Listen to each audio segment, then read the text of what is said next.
అందరికీ నమస్కారం. నేను మీ పదుళ్ళపర్తి శివ.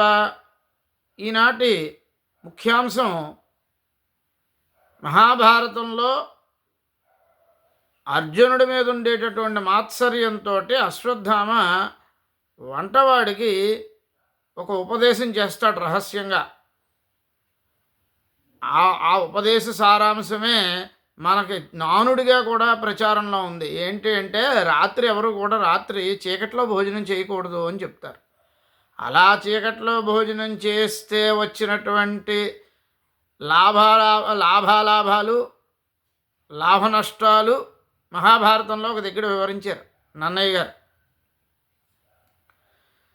అర్జునుడు సహజంగానే విలువిద్యలో ద్రోణాచార్యుల వారితోటి బాగా సాన్నిహిత్యంగా ఉండి చెప్పినది ఏకాగ్రతతో లక్ష్య సాధనతోటి ప్రయత్నం చేస్తూ ఉంటే అశ్వత్థామ ద్రోణాచార్యుల యొక్క కుమారుడైనటువంటి అశ్వత్థామ సహజంగానే మాత్సర్యంతో స్పర్ధతోటి వంటవాడి దగ్గరికి వెళ్ళి ఒక మాట చెప్తాడు. అర్జునుడికి మాత్రం ఎప్పుడూ చీకట్లో భోజనం పెట్టద్దు అని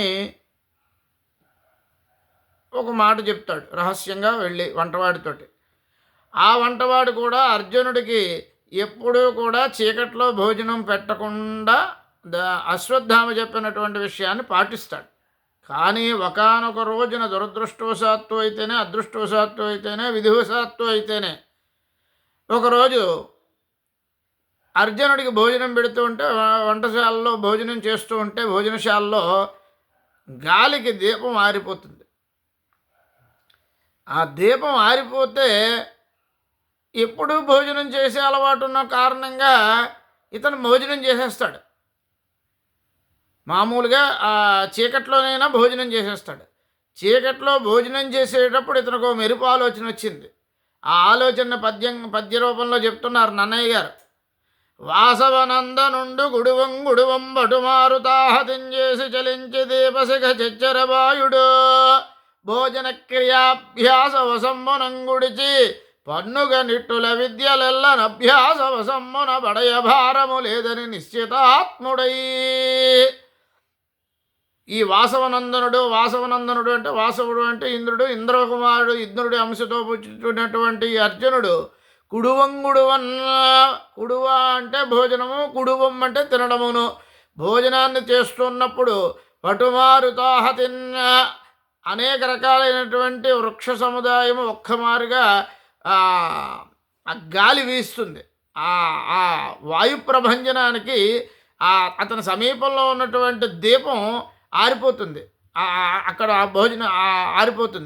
ఆరిపోతే భోజన క్రియాభ్యాస వసంబున భోజనం చేసేటటువంటి అలవాటు ఎప్పుడు ఉంటుంది కాబట్టి ప్రతిరోజు ఉదయం రాత్రి చేస్తాం కాబట్టి ఆ అభ్యాసవశంతో భోజనం చేసి అలాగే పన్నుగా నిట్టుల విద్యలెల్లా ఈ విధంగానే విద్యాభ్యాసం కూడా విద్యలు కూడా నేర్చుకోవాలి అంటే చీకట్లో కూడా చదువుకోవచ్చు అని పన్నుగా నిట్టుల విద్యలెల్లా అభ్యాస వసంబనం బడయ భారము లేదని నిశ్చితాత్ముడై.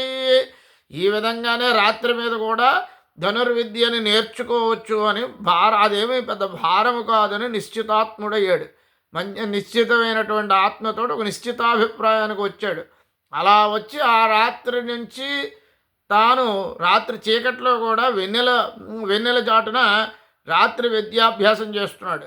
విద్యాభ్యాసం చేస్తుంటే ధనుష్ఠంకారం యొక్క నారి యొక్క ధ్వనిని ద్రోణాచార్యుడు పసిగట్టారు. అలా పసిగట్టి అర్జునుడి వద్దకు వచ్చి నాకెంతో ప్రియం కలిగిందయ్యా, నువ్వు అభ్యాసించడమే పగలపోతావనే చెప్పిందే కాకుండా చెప్పనప్పుడు కూడా రాత్రి పగలు కూడా నువ్వు అభ్యాసం చేస్తున్నావు కాబట్టి నీకు నేను వాటిస్తున్నాను. నీతో సమానంగా ఉండేవాళ్ళు ఎవ్వరూ కూడా ముల్లోకాల్లోనూ లేకుండా నిన్ను జయించేవాళ్ళు లేకుండా నేను నాకున్నటువంటి విద్యను దాచుకోకుండా నీకు చెప్తాను అని చెప్పి ఆయన మాట ఇవ్వడం జరుగుతుంది. అలా మాట ఇచ్చిన తర్వాత కొన్ని రోజులకి వీరంతా కూడా పాండవులు, కౌరవులు అందరూ కూడా అరణ్యానికి వెళ్తారు. వ్యాహ్యాలకు వెళితే అక్కడ ఏకలవ్యుడు ద్రోణాచార్యుల వారినే గురువుగా భావించి ఆ నిషాదుడైనటువంటి అతను ఆ ద్రోణాచార్యుల వారి యొక్క మట్టి విగ్రహాన్ని పెట్టుకుని ఆయన దగ్గరే విలువిద్య నేర్చుకుంటూ ఉంటాడు. అలా నేర్చుకుంటూ ఉంటే ఆ సమీపంలోనే ఒక శునకము పెద్ద పెద్ద అరుపులు అరుస్తూ ఉంటే ఏకాగ్రతను భంగం కలిగిస్తోందని, ఆ గురువుగారి చెంతకు వస్తోందని దాని మీద 7 బాణాలు వేస్తాడు. ఆ బాణాలను చూసినటువంటి ఈ పాండవులు కౌరవులు ఆశ్చర్యపోతారు.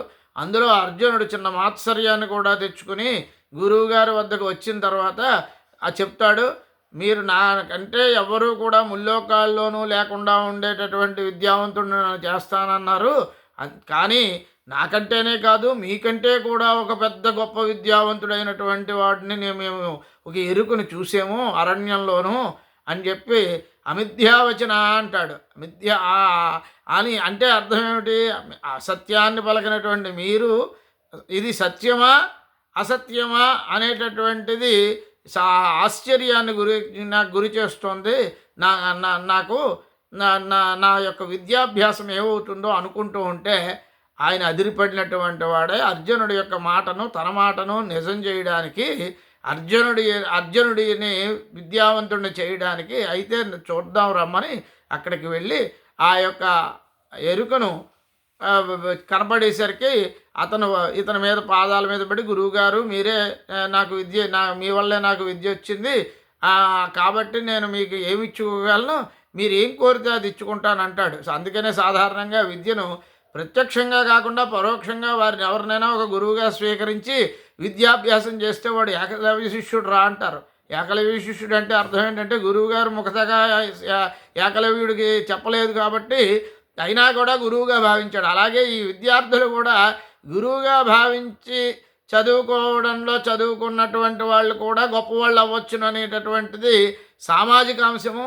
రెండోటువంటి మనకి ఉన్నటువంటిది ఇంకోటి ఏంటంటే, మనం ఈ పర్సనాలిటీ డెవలప్మెంటు ఇప్పుడు చదువుకుంటున్నటువంటి విద్యార్థులకి మనం ఇచ్చేటటువంటి మెసేజ్ ఏంటంటే, ఇందులో ఉన్నటువంటిది అర్జునుడు ఏ విధంగా అయితే దాన్ని చేసుకున్నాడో, పగలు మాత్రమే విద్యాభ్యాసం చేసే అతనికి హఠాత్తుగా రాత్రి దీపం ఆరిపోతే గాలికి జంగు మారితానికి ఏ విధంగా అయితే అభ్యాసం చేశాడో ఆ విధంగా అది ఒక క్రమశిక్షణకి, అది ఒక రాజనీతిజ్ఞతకి, అది ఒక పట్టుదలకి నిదర్శనమైంది.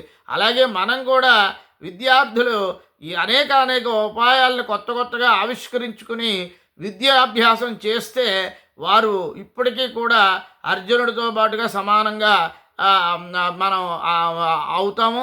అందుకనే ఇప్పటికీ కూడా ప్రభుత్వం వారు ప్రకటించేటప్పుడు ద్రోణాచార్య అవార్డుని ప్రకటిస్తారు. అలాగే మంచి విద్యార్థి చక్కగా చదువుకుంటే అర్జున అవార్డు అనేటటువంటి అవార్డుతోటి సత్కరించడం జరుగుతుంది. దీనికి ఈ అవార్డులు కూడా ద్రోణాచార్యుడు అర్జునుడి పేరు మీదే ఉన్నాయి. అది భారతంలో మహాభారతంలో ఉన్నటువంటి పాత్రల యొక్క విశిష్టత ఔచిత్యమును. నా ఈ అంశం నచ్చినట్లయితే లైక్ చేయండి, షేర్ చేయండి, సబ్స్క్రైబ్ చేయండి. ధన్యవాదాలతో మీ శివ పదుళ్లపర్తి.